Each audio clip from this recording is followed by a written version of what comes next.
selamat berjumpa saudara-saudariku yang terkasih. Salam sehat dan berkah dalam untuk kita semuanya.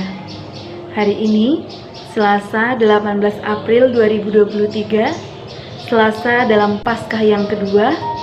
Hari ini kita akan merenungkan sabda Tuhan yang diambil dari Injil Yohanes. Permenungan kita masih melanjutkan bacaan Injil kemarin. Hari ini masih ditegaskan bagaimana seseorang harus dilahirkan kembali.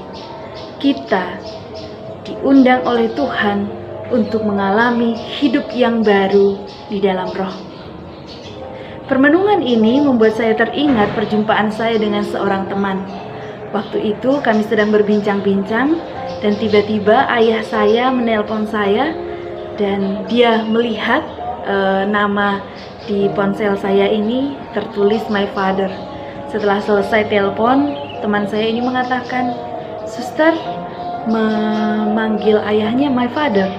Ya, saya katakan. Lalu dia bercerita bahwa dia punya pengalaman yang tidak enak di dalam keluarganya tentang ayahnya. Dia sangat terluka, sangat tersakiti oleh sikap ayahnya kepada keluarga mereka. Pengalaman pahit itu akhirnya membuat dia mengatakan kepada dirinya sendiri bahwa dia akan berjuang membentuk keluarga yang semakin dekat pada Tuhan, dan dia mau terlibat di dalam pendampingan keluarga agar banyak keluarga mengalami hidup yang damai dan bahagia. Teman saya ini mengingatkan saya, pengalaman pahit di masa lalu menjadi jalan yang ia tempuh untuk mengalami hidup yang baru. Saya juga teringat ayah saya pernah mengatakan, karena dia sangat menderita di masa kecilnya penuh dengan perjuangan, lalu dia mengatakan, saya tidak ingin anak-anak saya juga mengalami penderitaan yang seperti saya alami, maka saya akan menyekolahkan anak-anak saya. Maka ayah saya bersemangat agar kami anak-anaknya bersekolah. Dua kisah ini saya tawarkan bagi kita untuk memandang hidup dengan semangat yang baru.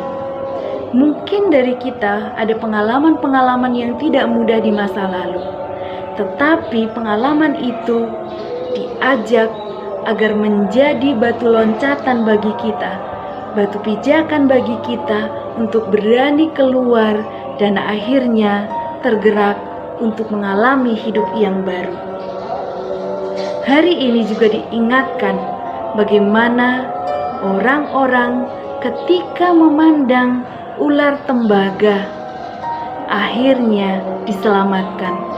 Bacaan Injil menegaskan bahwa Yesus datang akhirnya demi menyelamatkan manusia, dia wafat di salib.